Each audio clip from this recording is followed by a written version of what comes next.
Please help me welcome the extraordinary Carla Harris to the Mel Robbins podcast. Thank you. Happy to be here, Mel. Thanks for having me. I know how busy you are. And so I really appreciate you showing up and spending some time in service of the person who is with us right now.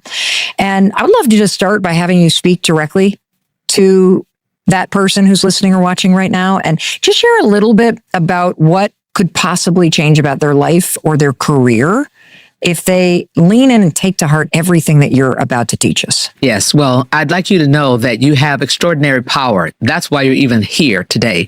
The other thing that I want to say is that I'm excited about the time that we're in because it is an unprecedented time and nobody has the rule books. In fact, all the rules are being rewritten.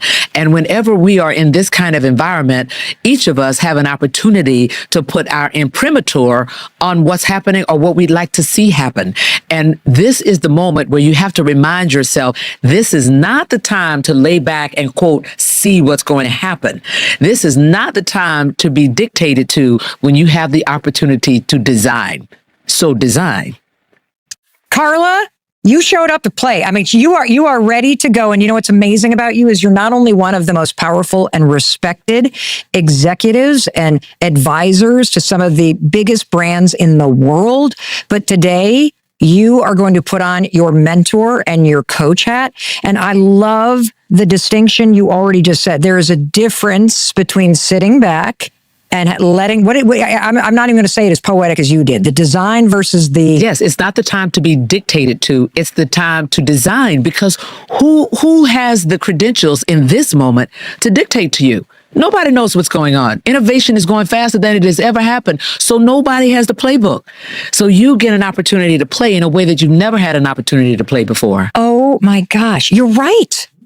You're absolutely right.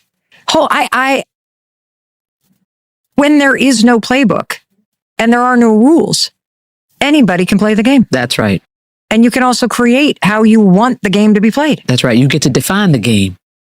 Whoa. I love how excited you are about this because right now there is so much fear. I want you to imagine that there's a woman that's listening thinking, okay, I get it. I know I need to design. I know, but Carla, I am behind. I am tired.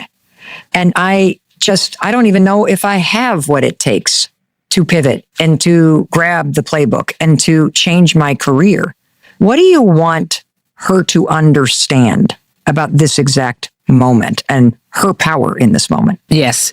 Let me answer them specifically. First of all, if you are feeling tired, then that is certainly your bell, your red flag that says, I haven't been taking care of myself and giving myself enough rest. And trust me, I'm the girl who had no respect for sleep for the first 30 years of my career. I could be the all-night queen. I could do this. I could do that. But now I understand that rest is when your body has a chance to rejuvenate, not just your organs, your heart, your liver, your kidney, but more importantly, your brain. And that's the thing that really drives you. So finding an opportunity to get some rest, at least 7 hours. If you can't do 8, you can't do 9, but don't skimp on 6. Try to go for the 7. So get some rest. And I will tell you that I realize what a new, different woman I am after 7 hours of sleep. Have a whole different perspective. It will change your lens. The second point, I'm behind. Let me help you reframe that. You are exactly where you're supposed to be to have the epiphany that you are having right now, that you can put your foot on the gas and get more. It is simply a decision. It's just a decision. You can say, I'm not cool with where I am right now. So guess what? I'm going to change it. Understanding that you have the power to change it. Why do I say that? You already have the smarts. You have the training. You've read about it. You've gone to school. You already have the experience. And if it's not the intellect or the experience that can change where you are, it's your network. It's somebody in your world that has been there, done that, and is more than willing to share that experience with you so that you can learn from that and then put your foot on the gas. There have been many times in my life when I felt like I was, quote, behind. And at the time I had that epiphany, that was the time that I also realized that it was my decision to change it. I had made a decision either to let it happen to me, so I had abdicated my power, or I had made a decision to let one thing that knocked me down keep me down longer than it should have. And so if I could make those decisions, I could make a different decision that no mas. I'm not going to do this anymore. And once you make that decision, you start realizing that there are things that are already at your disposal that you can move to dig out of that hole. And as I'm a big fan of saying, you take one step, the good Lord will take two. And if that doesn't happen to be your belief, you take one step and you can put the next foot in front of the other and the next foot in front of the other. And before you know it, you are on your way. So do not despair. This is your epiphany moment. Now go get them. I love that despair you can flip into a wake up. Thinking about the fact that you just are like, okay, I'm feeling these things, but that's the epiphany that I need to change. Like if I change nothing changes. That's right. And you ask yourself, Mel, you say, how did I get here? That's one of my favorite things. If I find I'm down in the hole, I go, wait, stop. How did you get here? Let's think about the series of decisions. And it's not to beat yourself up, which obviously as women, we're pretty good at doing that. It's not to beat yourself up. It's to peel the onion so you understand how you got there. And then you can say, oh, this time, if this happens, I'll make a different decision. Or you know what? That's what I learned from that situation. And then you realize you have what it takes from that experience to now get right back out of that hole and run. You said, Carla, all the rules are being rewritten. Innovation is going faster than it has ever happened, so nobody has the playbook. You get an opportunity to play in a way that you've never had an opportunity to play before. So let's talk, though, about how you get an opportunity to play in a way that you've never been given before. And that's whether you're a stay-at-home mom, that's whether you've just been laid off, that's regardless of how old you are, if you're just graduating from college, that's for all of us. Absolutely. Absolutely. And I have to tell you, I call this the meantime valley, right? The who? The meantime valley. What do you do in the meantime? In the meantime. Because there's so much that's going on. But in these times, half the people are distracted. The other half are paralyzed. So you have clear vision. There's nobody in your way.